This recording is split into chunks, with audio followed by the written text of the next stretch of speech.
हिमाचल विधानसभा चुनाव को 6 दिन शेष रह गए हैं। ऐसे में उम्मीदवार दिन रात प्रचार में जुटे हैं। शिमला की ठियोग से कांग्रेस उम्मीदवार पूर्व कांग्रेस अध्यक्ष कुलदीप राठौर शनिवार देर रात तक मतियाना क्षेत्र में देर रात जनसभाएं करते हुए नजर आए।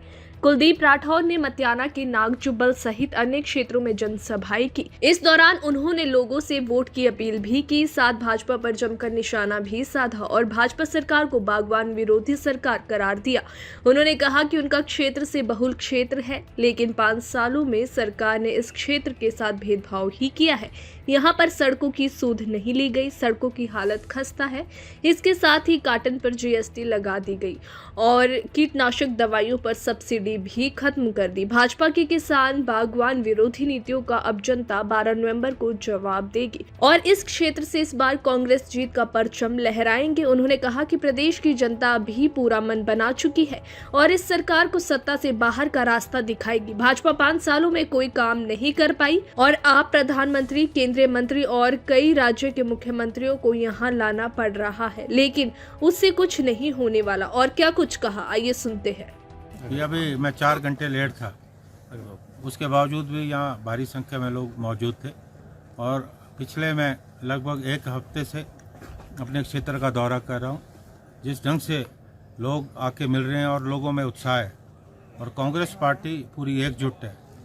निश्चित तौर पे हम ये सीट बहुत बड़े मार्जिन से जीतने वाले हैं। राठौर जी, ये लोगों ने पिछले 5 वर्षों में जो मौजूदा सरकार है उस सरकार का कार्यकाल देखा है। प्रदेश में शून्य विकास है, हुआ है, कहीं विकास नज़र नहीं आ रहा। भ्रष्टाचार चरम सीमा पे, महंगाई लगातार बढ़ रही है, युवा बेरोजगार घूम रहे हैं। तो जनता पूरा मन बना चुकी है कि इस सरकार को सत्ता से हटाना है। और पिछली बार जो यहाँ से विधायक रहे, अब किन परिस्थितियों में वो बने उस पर मैं चर्चा नहीं करना चाहता। उनका कार्यकाल भी देखा है तो लोग समझते हैं कि कांग्रेस पार्टी ने हिमाचल के लिए विकास किया है और भविष्य में भी कांग्रेस पार्टी ही प्रदेश का विकास करेगी। जहाँ तक इंडिपेंडेंट की बात रही, वहाँ लोग समझते हैं कोई अपना वोट खराब नहीं करना चाहता।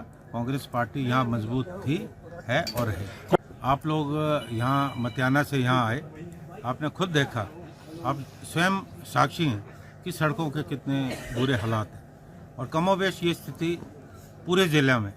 आप और जगह पे जाओगे जहाँ संपर्क मार्ग है, वहाँ स्थिति और भी ज़्यादा बदतर है। ये इस बात को इंगित करता है कि पिछले 5 वर्षों में जो है कोई विकास यहाँ हुआ नहीं। जो पक्की सड़कें थी हमारे समय में वो भी कच्ची हो गई।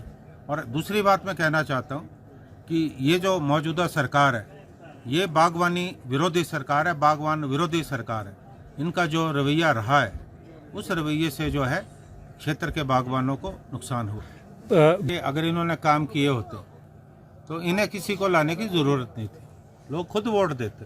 अगर प्रदेश में कहीं विकास हुआ होता, आज चाहे प्रधानमंत्री आ रहे हैं या दूसरे मुख्यमंत्री आ रहे हैं, उसका कोई फ़र्क पड़ने वाला नहीं, क्योंकि हिमाचल के लोग भोले भाले ज़रूर हैं, वो समझते हैं कि किसने क्या किया। तो मुझे लगता है कि जो भी नेता बाहर से आ रहे हैं उनका कोई असर पड़ने वाला नहीं है। हिमाचल की जनता स्पष्ट रूप से मन बना चुकी है कि भारतीय जनता पार्टी को सत्ता से हटाना है और कांग्रेस को फिर से लाना है। जिस तरह से देखिए, कांग्रेस की जो सरकारें रही हैं हमेशा समान विकास पूरे प्रदेश में किया है। हमने भेदभाव नहीं किया, चाहे कोई भी क्षेत्र हो, और बागवानों पे तो हमेशा मेहरबान रही है। कांग्रेस के समय में बागवानों को जो कृषि उपकरण है उसमें सब्सिडी मिलती थी, दवाइयों पे सब्सिडी मिलती थी, जो बंद कर दी गई। लगातार जो है जीएसटी बढ़ाया जा रहा है और अब खादें महंगी हो गई। अभी मैं कहना चाहता हूँ कि जब 18% जीएसटी सेब की गत्ते की पेटियों पे लगाया गया, जब विरोध हुआ तो सरकार ने आश्वासन दिया कि हम 6% जो है कम करेंगे और अनुदान देंगे। और आज जब लोग मांगने गए सरकार के पास तो अधिकारी कह रहे हैं कि इस तरह की कोई नोटिफिकेशन हुई नहीं। ये कितना बड़ा भद्दा मजाक जो है किसानों और बागवानों के साथ है।